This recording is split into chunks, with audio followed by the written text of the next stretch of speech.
Bonjour tout le monde, bienvenue dans la petite vidéo de la pleine lune du 25 janvier. Je suis ravi de vous retrouver. On va voir le message des harmoniques euh, lors de cette pleine lune qui accompagne un mouvement astrologique que je suis et que j'observe depuis longtemps. C'est l'entrée de Pluton dans le signe du Verseau. Vous voyez le décor un petit peu cosmique s'il en est. Pluton qui est une planète de mort et renaissance. Je fais souvent le lien, vous avez remarqué, avec l'astro. Pour les harmoniques, on a donc le miroir de vent ce jour du 25 janvier 2024, parce que 2 plus 5 plus 1 plus 2 plus 2 plus 4 égale 16. L'harmonique 16, hein, la 16e carte, c'est le miroir. Je vais donc vous parler du miroir de vent, avec toute sa symbolique. J'ai calculé aussi que le 25 janvier, et je le sais et pour cause, c'est le jour du phénix blanc. Et c'est pour ça qu'il y a une relation avec Pluton. Je ne vais pas toujours faire des relations avec les planètes, mais c'est vrai que Pluton, c'est un petit peu comme le phénix, il symbolise la mort et la renaissance. La troisième carte, c'est l'oracle de vent, qui parle de la transmission des informations, hein, de la communication, de la parole. On va voir comment vivre ce message, qu'est-ce qu'on peut en retirer.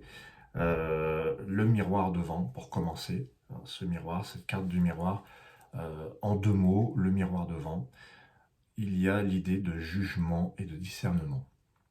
Après, on peut rajouter beaucoup de mots comme confiance, acceptation, conformité, image, narcissisme, identité. Bon, il y a beaucoup de notions avec le miroir.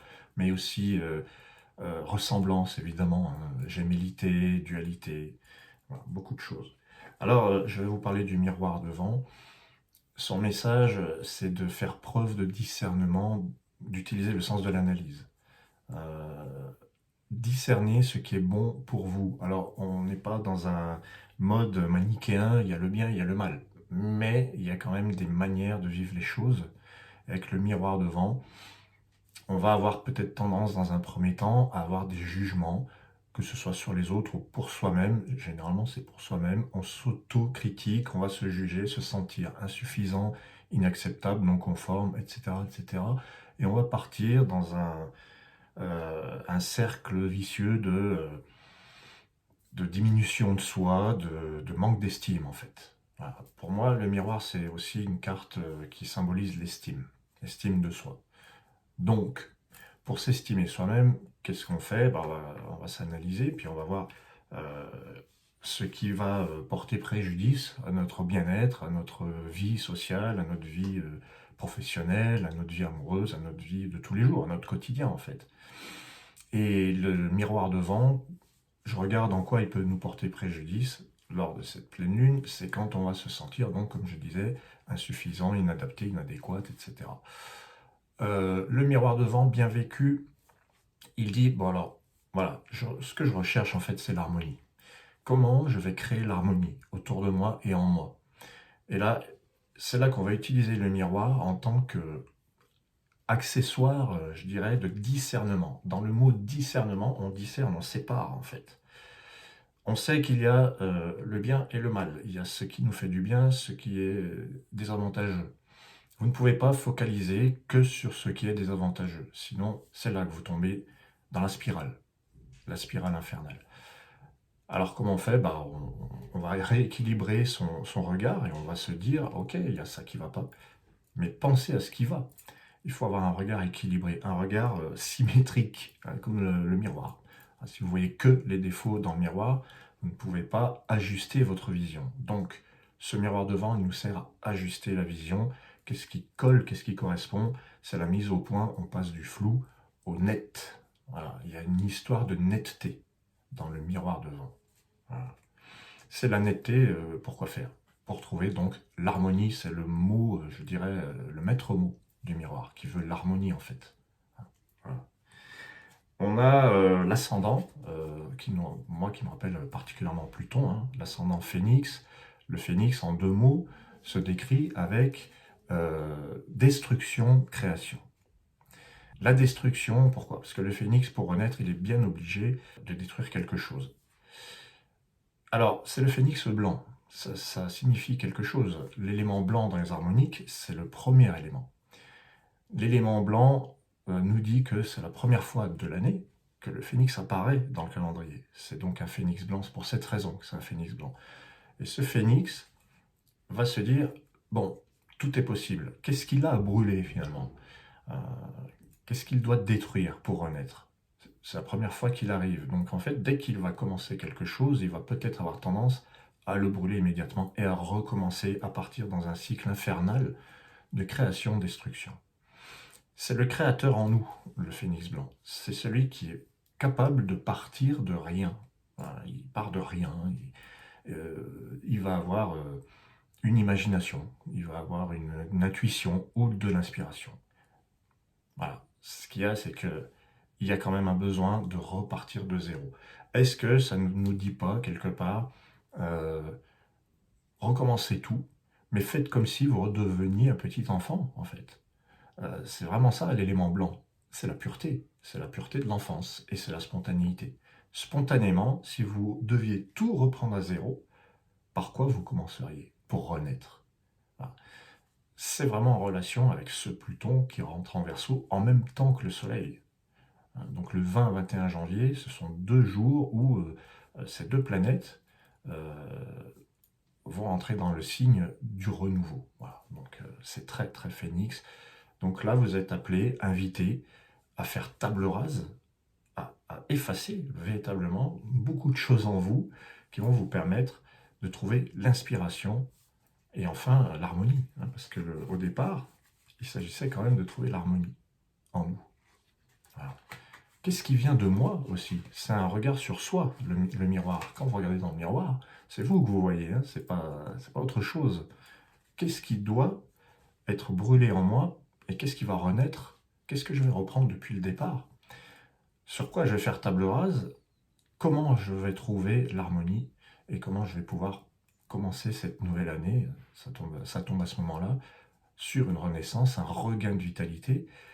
Il y a aussi l'idée de recommencer quelque chose, de reprendre quelque chose qu'on avait abandonné, qui nous faisait du bien et qui permettait à l'harmonie de se manifester. Voilà. Pour l'oracle de vent, il y a 2 mots qui me paraissent essentiels, c'est expression et transmission. On va vouloir à tout prix exprimer quelque chose. Avec l'oracle de vent, on va recevoir des informations, on va avoir le mental en ébullition et on va vouloir dire quelque chose, le faire sortir. Ça, c'est l'expression. Mais qu'est-ce qu'on va transmettre? Pour bien canaliser ces informations de l'oracle de vent, il faut bien se poser la question de ce que vous transmettez en fait. Tant que votre message n'a pas été transmis, on ne vous comprendra pas. Il y a donc une importance donnée à l'écoute, parce que l'oracle, c'est aussi les oreilles, c'est aussi l'écoute. Et cet oracle de vent vous dit, afin de vous faire comprendre, soyez peut-être à l'écoute de ce qui se passe en face, de ce qui se passe en vous. Il y a l'idée de faire silence avant de s'exprimer. C'est toujours ça, hein, c'est ça l'idée de l'oracle. Et vous pouvez transmettre des informations qui vous mèneront à cette fameuse harmonie qu'on recherche tous. Je crois quand même qu'on est tous à la recherche de l'harmonie. Peut-être on va parler de quête du bonheur, de l'amour, de l'équilibre, de tout ce qu'on veut, mais c'est avant toute chose l'harmonie. C'est ce que symbolise le miroir, hein, qu'il soit de vent ou de tout autre élément. Voilà. C'est la quête de l'harmonie. On va chercher à se connaître soi-même aussi, à se comprendre soi-même, parce que finalement, on veut tous l'harmonie, mais on la veut comment? Qu'est-ce qu'il faut faire? Qu'est-ce qui est adapté? Quelles sont les priorités qui vont nous amener à cette fameuse harmonie? Alors, je pense que cette pleine lune nous parle de la quête de l'harmonie en passant par une renaissance, tout simplement. Voilà. Si vous voulez en savoir plus sur vous-même, vous pouvez aller sur la boutique et commander votre thème de naissance. Alors sur la boutique, le thème de naissance, l'étude personnalisée sur qui je suis, se connaître soi-même, c'est bien dans l'air du temps, avec ce miroir devant, s'appelle se connaître soi-même. Voilà, c'est se connaître soi-même, c'est dans la boutique, vous avez un audio qui dure 45 minutes et qui calcule, donc c'est moi qui calcule votre thème à partir de votre date de naissance, et je vous parle de vos potentiels, je vous amène les pistes qui vous aident à vous connaître vous-même. Ensuite, nous avons, pour savoir l'année en cours, hein, votre anniversaire, par exemple, vous êtes comme moi de fin janvier, et vous avez envie de connaître le message qui correspondra à cette année. J'ai de nombreuses personnes qui me commandent chaque année leur évolution harmonique. Et ça, vous le trouvez aussi dans la boutique, sous la forme d'un PDF, petite trentaine de pages. Et vous avez aussi maîtrisé le temps. Ça, c'est sous le format de l'audio qui est donc plus complet que le PDF. Le PDF, vous pouvez le prendre en plus de l'audio. Ça vous donne quelque chose, ça vous donne une trace écrite qui correspond à ce que vous avez eu dans l'audio. Voilà. Vous avez également trouvé sa voie. C'est une étude par rapport à votre date de naissance et si vous voulez par rapport à une entreprise que vous avez créée. Si vous avez toute date qui peut parler de votre projet ou d'une entreprise ou d'une création quelconque, vous pouvez demander l'étude Trouver sa voie. C'est toujours intéressant de savoir hein, comment on peut trouver sa voie grâce aux harmoniques. Voilà, c'est d'ordre professionnel ou d'ordre plus personnel, mais dans les projets quand même, dans les activités. Voilà, trouver sa voie. Alors, je propose aussi, évidemment, les harmoniques du cœur, hein, explorer le cœur, pour ceux qui sont seuls ou en couple. Voilà, c'est la même chose dans les deux cas. Hein, c'est la même étude. Hein, explorer le cœur, vous trouverez tous les liens en dessous de cette vidéo. Voilà, je vous remercie d'avoir suivi le petit message de la pleine lune du 25 janvier. Merci pour tous vos likes, vos abonnements et puis vos petites attentions.